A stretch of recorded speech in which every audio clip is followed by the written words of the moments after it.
স্মরণ করতে চান। এই রজব মাস সম্পর্কে আমাদের দেশের অনেকের ধারণা যে এই মাসে মেরাজ হয়েছে, এই মাসে মেরাজ হয়েছে 27 রজব। বিশেষ করে প্রথম কথা, মেরাজ কখন হয়েছে এই সম্পর্কে সাহাবায়ে কেরামদের যুগ থেকে ইখতিলাফ চলে আসছে। যদি এটি শরীয়তের ব্যাপার হতো যে মেরাজ 27 রজবে হয়েছে আর সেই দিনটি মনে রাখতে মুখস্থ রাখতে হবে, তাহলে সাহাবায়ে কেরামরা যেমন ঈদুল ফিতর ঈদুল আজহাকে মুখস্থ রেখেছেন, রমজান মাসের হেফাজত করে আমাদের পর্যন্ত পৌঁছেছেন, তেমনি এই রাতের সম্পর্কেও তারা একমত হয়ে আমাদের কাছে পৌঁছাতেন। ঈদুল ফিতর কখন হয়? প্রথম সওয়ালে, তাই না? ঈদুল আজহা কখন হয়? 10ই জিলহজ। এই সম্পর্কে কোন ইখতিলাফ আছে কি?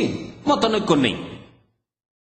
জিলহজ মাসে এত তারিখে ঈদুল আজহা হয় আর শাওয়াল মাসের এই তারিখে ঈদুল ফিতর হয়।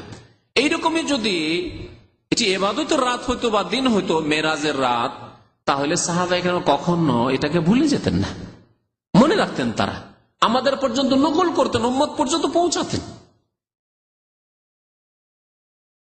সিরাতুন নবীর কিতাব যদি রাহিকুল মখতুম পড়েন, দেখবেন তাতে 5টিরও বেশি মত আছে এই শবে মেরাজ নিয়ে। মেরাজ কখন হয়েছে এই নিয়ে বহু মত রয়েছে। তখন থেকে ইখতিলাফ চলে আসছে। যারা সিরাত রচনা করেছেন, নবীর জীবনে লিখেছেন, তাদের এই নিয়ে ইখতিলাফ চলে আসছে। তাহলে বোঝা গেল যে প্রথম কথা সাব্যস্ত নয় যে এই রজব মাসে হয়েছে। কোন মাসে হয়েছে আল্লাহ পাক জানে। কেউ বলেছে রমজানে, কেউ বলেছে অন্য মাসে, কেউ বলেছে অন্য মাসে, নানা মত।